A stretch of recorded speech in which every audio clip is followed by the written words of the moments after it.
en ce moment les carnets, il y a un fil qui revient un petit peu obsessivement, c'est les simplifications ou les erreurs que j'ai pu faire en interprétant, en lisant, en oubliant et remplaçant. Et c'est ce qui est conduit à relire. Et ces vidéos, cette fois, c'est un exercice d'explicitation. Et espèce d'espace, je crois que c'est ça qui m'avait le plus boosté pour faire ce petit livre. L'espace commence ainsi, la collection Perec 53, l'œil ébloui.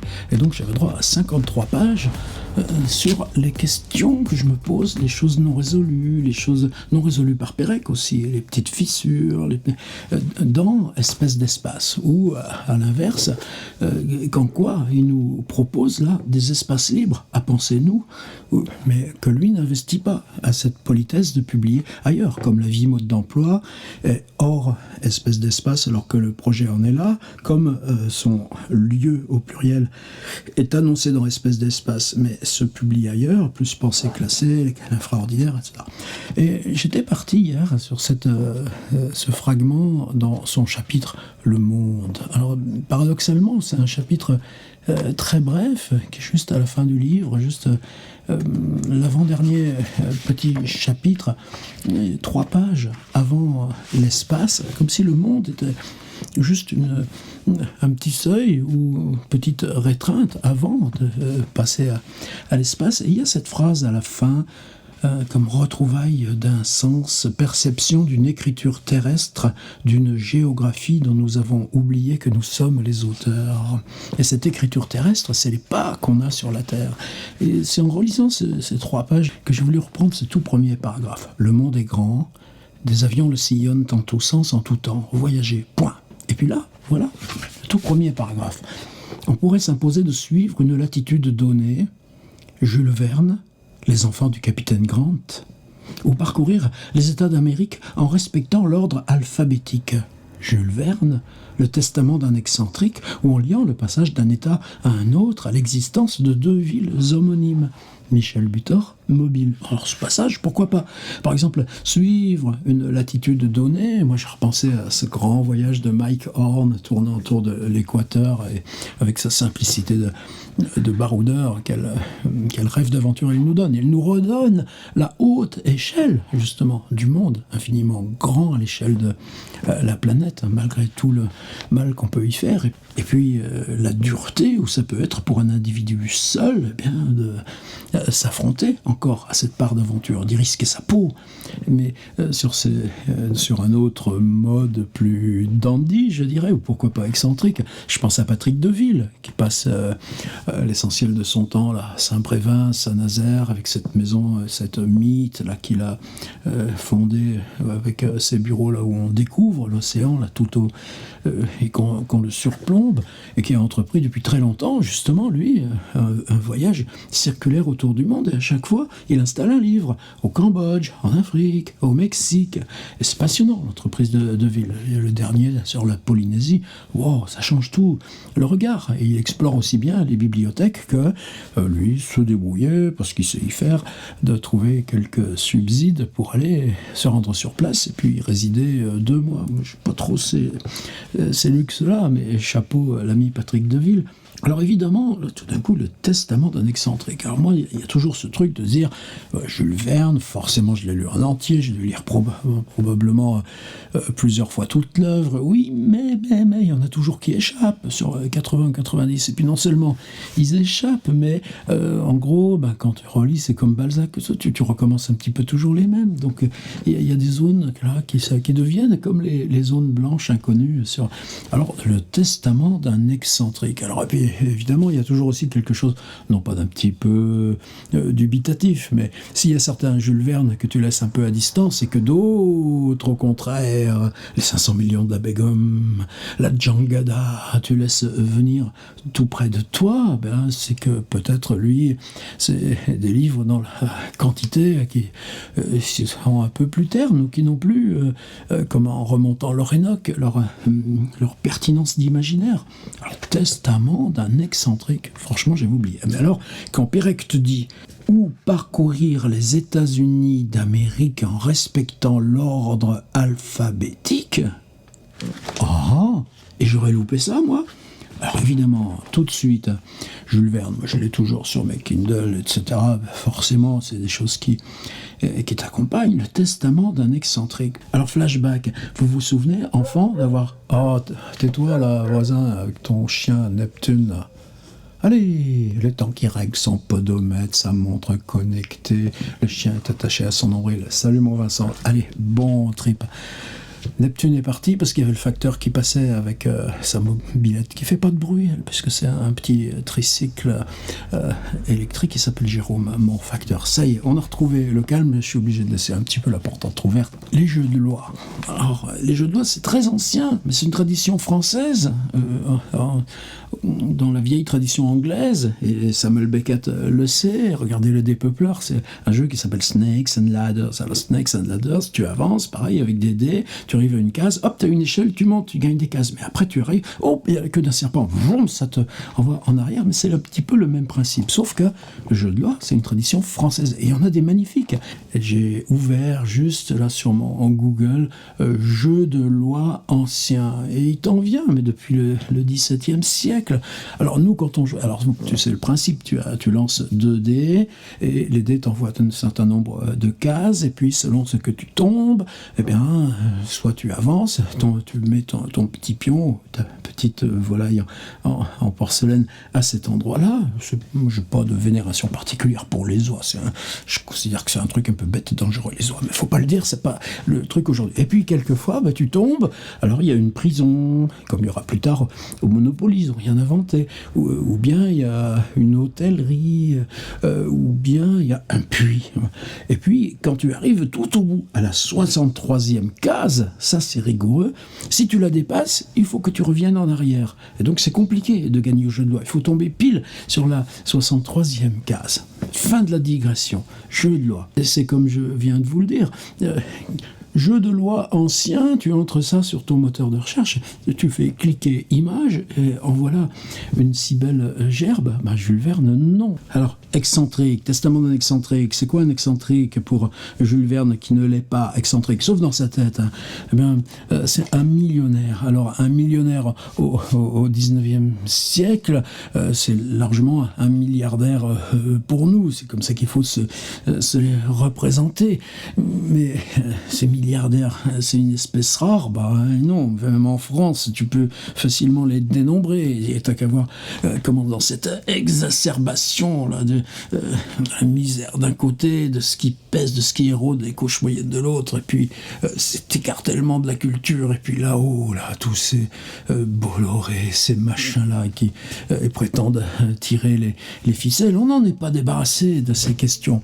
Alors, à Chicago, qu'est-ce que c'est qu'un millionnaire, donc un milliardaire d'aujourd'hui? On est en 1899, donc Jules Verne, en 1899, c'est ce monsieur bien posé, avec sa pipe, sa redingote à Amiens, et c'est pas si bien, il a plus de bateaux, par exemple, il a fait construire, aménager cette grande maison, mais le ménage et la famille, ça va pas si bien, il a son fils qui l'aide, mais c'est parce que le fils peut pas faire autre chose tout seul, il y a le neveu qui lui a tiré un coup de pistolet dans la jambe, et qui est maintenant dépendant en situation psychiatrique, c'est pas si facile pour Jules Verne, et dans son mouvement de balancier, l'après-midi, il y a allé à ce club. Pourquoi ? Parce que ce club, c'est là qu'il a tous les abonnements à des revues géographiques, et il passe son temps à décrypter le tour du monde, les récits. Il y aura Élisée Reclus, par exemple, connaître les États-Unis. Soyez sûr qu'il connaît le récit du fils de George Sand, et Élisée Reclus va lui servir aussi de documentation. C'est des espèces de court-circuits qui sont intéressants. Et Jules Verne, ça fait que les livres qu'il écrit ont cette fonction aussi documentaire. C'est-à-dire que lui, tout ce travail de documentation, je me souviens par exemple quand on travaillait sur les Rolling Stones, comme il y avait tellement peu de choses sur Internet, même à quelques années de distance, avec le livre sur Led Zeppelin, Brooklyn, et là au moins il y avait des forums PHP, on pouvait trouver tout ça. C'est-à-dire que raconter comment c'est au loin, un travail de compilation documentaire a sa valeur autant que l'instance de la fiction dans ces livres. Et pourtant, l'instance documentaire, si elle n'est pas poussée, en permanence rongée, rebasculée vers l'avant par la fiction, eh bien, ça ne marcherait pas. D'où le jeu de loi, ce monsieur excentrique. Est-ce qu'il est si excentrique que ça? Ils font quoi, ce club des autoproclamés excentriques? Non, ça veut dire simplement, on est des gens qui faisons ce qu'ils ont décidé de faire, et puis c'est tout. Lui, la vie, elle est bien simple. Tu vas dans ces espèces de clubs qui sont omniprésents. Repensez à celui du Tour du Monde en 80 jours de Phileas Fogg. Tu manges, tu fais tous tes repas dans le club, tu fumes des cigares ou fumoir, tu as quelques conversations, mais ceux-là, ils sont pas des gros parleurs. Et puis, il faut bien que tu t'occupes. Donc lui, ce sera sa passion de jouer au jeu de loi, d'étudier le jeu de loi, de collectionner les jeux de loi, de trouver des partenaires là dans ce club pour jouer au jeu de loi. Et avec quelques-uns, ils sont quelques-uns à être devenus mordus du jeu de loi. Alors, ce gars, apparemment, a une sorte d'AVC, on n'appelle pas comme ça, congestion cérébrale à 50 ans, mais Jules Verne a toujours quelques cartes qu'il garde dans sa manche. Le livre commence par son inhumation, son enterrement, et puis après le notaire ouvre le testament. Et c'est quoi le testament? Eh bien, on prend 6 personnes. Alors, je ne vais pas tout spoiler, de toute façon ça c'est juste les données d'ouverture du livre. Ces 6 personnes, on a recopié tous les noms de la population de Chicago, il y en a 60 000, on a tout mis ça dans une urne et on en a tiré 6. Après tout, on fait bien pareil pour avoir des jurés en cour d'assises. Et ces 6 personnes, ordinaires, pas tout à fait ordinaires, il y a forcément un artiste, il y a forcément une jeune fille, il y a forcément il y a un boxeur un peu bêta. Bon, un échantillon au hasard de la population américaine 1899, année qui moi m'a toujours fasciné un petit peu. C'est l'année de la naissance de Nathalie Sarraute, de Francis Ponge, de Henri Michaud et de mon grand-père, bon Eugène. C'est ça le contexte là. Et ce qui fait que ce sera aussi pas forcément simplement une description géographique, mais comment on se déplace, comment on avance. C'est les entrecroisements de trains. On n'a pas ça encore en Europe. C'est l'importance des circulations fluviales. Et là, on comprendra mieux Lovecraft, puisque ça va encore jusque quasiment le premier tiers là, du XXe siècle. Cette question de se déplacer, avancer, cette question de la vitesse, cette question des impondérables qui peuvent vous bloquer à la traversée d'un fleuve, une tornade, etc., etc. Il va avoir de quoi jouer. Donc ce sera quoi? Ces 6 personnages vont commencer un jeu de loi grandeur nature dont chaque case sera un pays particulier des États-Unis d'Amérique. Ce qui veut dire que tu seras rendu en Floride aux Everglades et puis tu recevras un télégramme qui est « Ah non, maintenant, c'est la prochaine case, c'est 5, ça vous envoie dans le Maine à tel endroit. » Ou bien « Ah, vous êtes dans l'Ohio, Cleveland et en pleine... » Non, il faut que vous rejoigniez San Francisco, mais pas San Francisco, exactement Oakland juste en face, et c'est là, à cet endroit, que vous rejoindra le prochain télégramme. Et alors, évidemment, tu te rends compte de la magie narrative que ça ouvre à Jules Verne. Ça, c'est des grandes questions pour moi. Est-ce que ça vaut le coup là, de se lancer dans des livres audio, des enregistrements? Alors, je me suis dit juste là, en l'honneur de ce lapsus de Georges Perec, qui remplace, qui réinvente la question d'ordre alphabétique. Mais Georges Perec, c'est celui qui a publié un livre qui s'appelle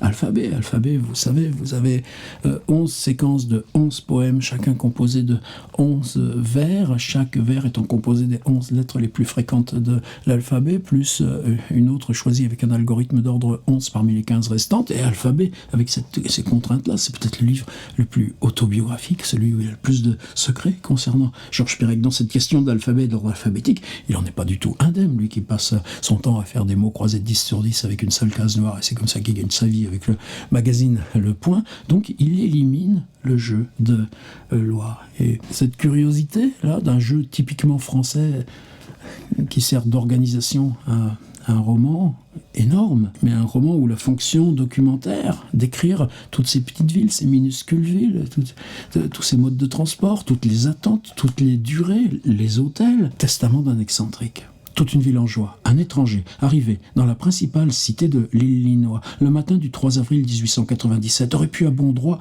se considérer comme le favori du dieu des voyageurs. Ce jour-là, son carnet se fut enrichi de notes curieuses, propres à fournir la matière d'articles sensationnels. Assurément, s'il avait prolongé de quelques semaines d'abord, de quelques mois ensuite, son séjour à Chicago, il lui eût été donné de prendre sa part des émotions, des palpitations, des alternatives d'espoir, de désespoir, des enfièvrements, des ahurissements même de cette grande cité qui n'avait plus l'entière possession d'elle-même. Dès 8 heures, une foule énorme, croissante toujours, se portait dans la direction du 22e quartier, l'un des plus riches, il est compris, entre North Avenue, Division Street, en suivant le sens des parallèles, suivant le sens des méridiens, entre North Astor Street et Lakeshore Drive, que baignent les eaux du Michigan. On le sait, les villes modernes des États-Unis orientent leurs rues conformément aux latitudes, aux longitudes, en leur imposant la régularité des lignes d'un échiquier.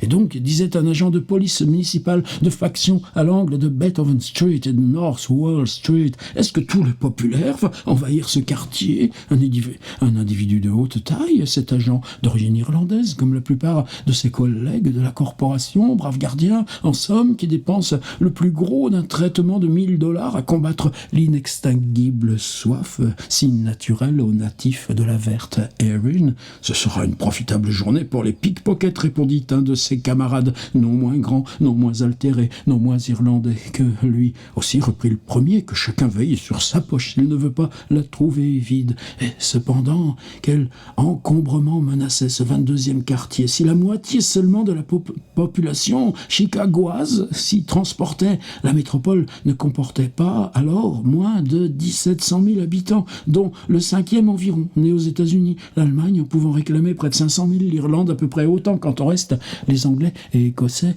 y entraient pour 50 000, les Canadiens pour 40 000, les Scandinaves pour 100 000, les Bohèmes, les Polonais pour un chiffre égal, les Juifs pour une quinzaine de mille, les Français pour une dizaine de mille, nombre infime dans cette agglomération. D'ailleurs, la ville n'occupe pas encore, fait observer Élisée Reclus, tout le territoire municipal que les législateurs lui ont découpé sur la rive du Michigan, soit une surface de 471 km², à peu près égale à la superficie, etc. etc. C'est ça la population de Chicago. On voudra bien ajouter à cette énumération déjà longue le personnel occupé au service des Elevators de Chicago, qui est le premier marché du monde pour les affaires de céréales. Et il faudra y joindre les agents affectés au réseau de chemin de fer, lesquels, par 27 voies différentes et avec plus de 1300 trains, versent chaque jour 175 000 voyageurs à travers la ville, et ceux des cars à vapeur ou électriques, véhicules funiculaires et autres qui transportent 2 millions de personnes. Enfin, la population des mariniers et marins d'un vaste port dont le mouvement commercial occupe chaque journée une 60aine de navires. Il eût fallu être aveugle pour ne pas apercevoir au milieu de cette foule les directeurs, les rédacteurs, les chroniqueurs, les compositeurs et les rédacteurs des 540 journaux quotidiens ou hebdomadaires de la presse chicagoise. Il eût fallu être sourd pour ne pas entendre les cris des boursiers, des bulles, des haussiers, des bears ou baissiers, comme s'ils eussent été en train de fonctionner au Board of Trade ou au Wheat Pit, la bourse des blés. Et autour de ce monde brouhahan, le mot brouhahan, s'agitait tout le personnel des banques nationales ou d'État, Corn Exchange, Calumet, Merchant, etc., etc.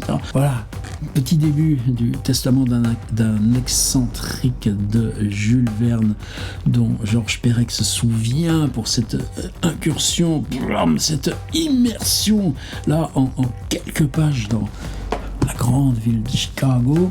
Et puis Perec, il a oublié le mode d'emploi du livre, le jeu de loi. Voilà comment on s'amuse nous autres, dans nos petites bulles à livres.